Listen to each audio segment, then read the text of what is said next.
हे मनुष्य, तू जिस धन के पीछे जीवन भर भागता रहता है वो तेरे साथ न जन्म में आया था न मृत्यु के बाद जाएगा, फिर भी तू उसे ही अपना सब कुछ मान बैठा है। मनुष्य का जीवन एक अद्भुत यात्रा है।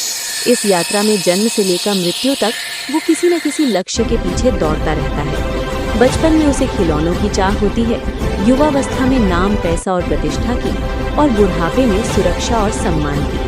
पर इन सब के केंद्र में जो एक चीज लगातार बनी रहती है वो है धन की लालसा। श्री कृष्ण कहते हैं कि मनुष्य धन कमाने के लिए इतना व्यस्त हो जाता है कि वो जीना ही भूल जाता है। आज का मनुष्य सुबह उठते ही धन के बारे में सोचता है, दिन भर उसी के लिए परिश्रम करता है और रात को भी उसी चिंता में सोता है।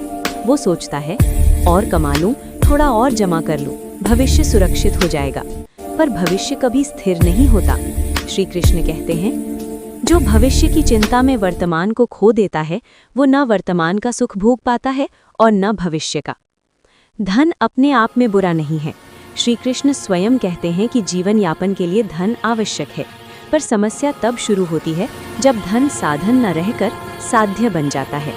जब मनुष्य ये भूल जाता है कि धन उसके लिए है और ये मान बैठता है कि वो धन के लिए है, तब वो अपने रिश्ते, स्वास्थ्य, समय और आत्मा तक को दांव पर लगा देता है।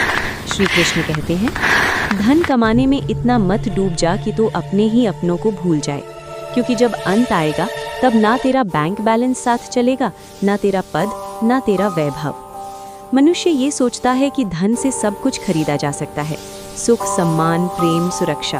पर सच ये है कि धन बहुत कुछ दिला सकता है पर सुकून नहीं। रात को चैन की नींद, मन की शांति और आत्मा की तृप्ति ये धन से नहीं मिलती। श्री कृष्ण कहते हैं, जिसके पास बहुत कुछ है पर मन शांत नहीं है वो दरिद्र है, और जिसके पास कम है पर मन संतुष्ट है वो सच्चा धनवान है। मनुष्य धन के पीछे दौड़ते दौड़ते ये भी भूल जाता है कि जीवन अस्थायी है। वो ये मानकर चलता है कि उसके पास बहुत समय है, कल कर लेंगे, परसों देखेंगे, ऐसे ही सोचते सोचते जीवन ढल जाता है। श्री कृष्ण कहते हैं, मृत्यु कभी बताकर नहीं आती, इसलिए ऐसा जीवन जियो कि अगर आज अंतिम दिन हो तो भी पछतावा ना रहे। धन की दौड़ में मनुष्य अपने स्वास्थ्य को सबसे पहले खो देता है। जवान उम्र में वो सोचता है, अभी मेहनत कर लेता हूँ, बाद में आराम करूंगा। पर जब बाद में आता है तब शरीर साथ नहीं देता। श्री कृष्ण कहते हैं, जिसने धन कमाने के लिए शरीर को नष्ट कर दिया वो उस धन का सुख भोग ही नहीं पाता। इसके अलावा धन की अंधी दौड़ रिश्तों में भी दरार डाल देती है। माता पिता, पत्नी, बच्चे सब पीछे छूट जाते हैं। मनुष्य उनके साथ समय बिताने के बजाय धन कमाने में समय लगा देता है, पर अंत में जब वो अकेला पड़ता है तब उसे एहसास होता है कि उसने क्या खो दिया। श्री कृष्ण कहते हैं, रिश्ते समय मांगते हैं, धन नहीं, और जो समय नहीं देता वो अंत में अकेला रह जाता है। श्री कृष्ण अर्जुन से कहते हैं कि जीवन का उद्देश्य केवल संग्रह करना नहीं बल्कि कर्तव्य निभाना और संतुलन बनाए रखना है। धन कमाओ पर धर्म के साथ, भोग करो पर मर्यादा के भीतर, संग्रह करो पर लोभ के बिना, क्योंकि लोभ कभी समाप्त नहीं होता। जितना मिलता है उससे अधिक की इच्छा पैदा हो जाती है। अंततः जब मनुष्य का निधन होता है तब सब कुछ यहीं रह जाता है। वो खाली हाथ आया था और खाली हाथ चला जाता है।